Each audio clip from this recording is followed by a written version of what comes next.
Hey guys, so today you and I are going to talk about agile development and if it's true that it's nonsense. So let's get into it.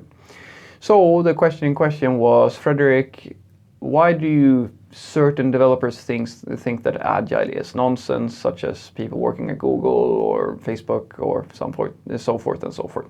Well, I can't really answer why specific developers will think it's nonsense, but I can tell you the impact of working as in an agile development fashion, and I can tell you my thoughts on it, and I can tell you what I know that quite a lot of people feel regarding agile development.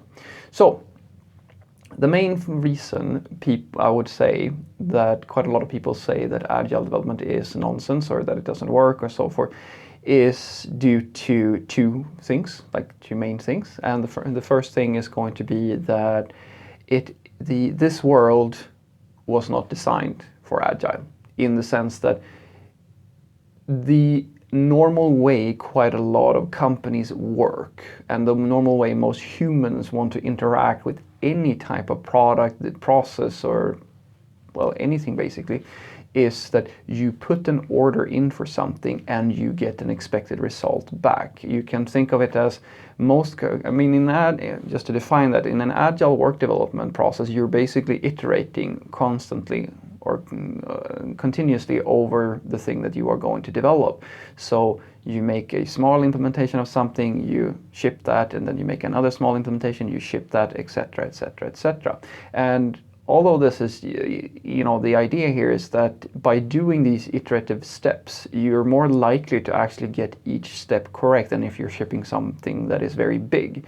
Because the old way of working, like waterfall, when you actually just sit and plan out everything up front, has been proven a few times to be a very ineffective way of getting to it depends on the circumstances. This is the trick. We're going to get to that. But for quite a lot of companies and customers, this has proven to be very ineffective and often resulted in that the customer doesn't really get what they want, because it's actually that hard to foresee all the things that you need to foresee in order to ship software in that fashion. But it is the way that quite a lot of companies and customers want it to work, because, well, you can think about it yourself. If you go to a restaurant, you simply place an order and you are going to get your food. But but in an agile work environment, basically what you would have to do is that you would have to make a decision, or like get every piece of the meal in steps. So the waiter would first come in with your order, normal, then they would come in with your piece of meat or your vegetables or something like that, and then they would come in with another thing, maybe your spoon or your fork and your knife. Like, they would just give you things in an iterative fashion. Now, the argument here, which is I think very accurate, is that you can't actually start eating until most of it has actually been shipped. And that is, I think, a very interesting perspective on things. It's maybe it's a definition problem, but quite a lot of people throw around the term MVP, which stands for minimum viable product. And I think that there is a misconception for quite a lot of people when it comes to that, because MVP is like the heart and soul of what Agile is about. But I think that some people take this wrong, because basically when people say MVP, they think, all right, shitty product, we're just going to hack something together, it's a proof of concept, we're just going to do this quickly. And then they ship it quickly, and then they think that they're going to iterate on it. I think that that's the wrong perspective, because what's actually happening is that you're just writing shitty code, delivering something that isn't really what the customer wants, which is in a sense correct, but you're going about it the wrong way. MVP doesn't mean that you write a shitty thing. It means that you write a good thing that is the least amount of work, but still actually fulfills the requirement of the customer. An analogy that I think is very good that a manager of mine told me about is this. He calls it the skateboard principle. So if your customer draws you a drawing of exactly the thing that they need, which is literally like let's say it's a motorbike, then the first thing you do is that you build them a skateboard. Now the skateboard is in terms of products, it's not a bad product. It's a viable product. It's not a motorcycle, but it's the first step in towards that direction. It will fulfill the need to do some sort of transportation. Now the customer may say that, oh, this was actually much better. I didn't need all of this other stuff that I have with a motorcycle. Or they will go, well, this isn't really going to help us. This is actually, we need something better than that. And the next time you iterate on it, you're building a kick bike. And then the next time you buy, you create a bicycle, and then you work towards actually building the motorcycle. And the idea is simply that along the way, you might actually find that you have built less than was originally required, but that is actually what the sweet spot was. That's actually the thing that they wanted you to build. It's just that they themselves didn't really have a clear picture of what they wanted, right? So it does make sense to a point, but as I said, it's a process that requires somebody to be involved all the time. It's very inconvenient for the customer in many regards. So unless they have an interest or an ability to be involved in this fashion, it's actually very likely that the code that you ship, because of, as I said, this mentality that you're basically just writing shitty code every time. That's the misconception. You're basically actually ending up with a lower quality product in a sense as well. But I don't think that the whole truth is just down to, oh, you're doing this in an iterative fashion, therefore your end product, and you're always thinking in the terms of, oh yeah, I'm just going to ship the minimum thing, I'm just going to ship the least amount valuable thing all the time. Because you have that short-term thinking, I don't think the whole truth is that you just get shitty code for that, by doing that. Because, I mean, we got shitty code with planning out every single detail in a waterfall approach as well. But that's where the second part comes in.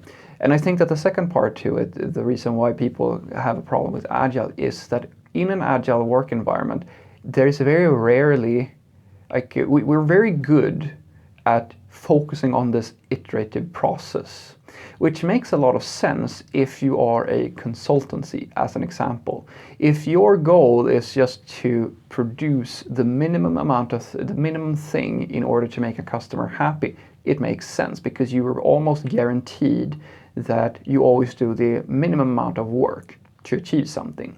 But there is a lack of vision in all of this, and that's the thing I think is, that's why Agile makes less sense for, say, a company like Google or Facebook or so forth and so forth, because if your goal is not to produce just another version, like just another application that does the sort of same thing that you would expect from most applications, but you're literally trying to define a genre-defining product, or you're trying to build something truly great, or it's the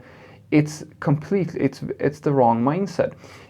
In that regards, you need to have a vision, you need to know where you want to head. You need to know where you want to be and work towards that. And that's very counterintuitive when it comes to Agile, because in Agile you're trying to ship the minimum thing all the time, but when you actually have a vision and a goal, you're working continuously towards that goal until your product is in the state that you want it to be, so that you actually make sure that, yeah, this is a great product, this is a high quality item, or this is high quality software. People are going to absolutely love this.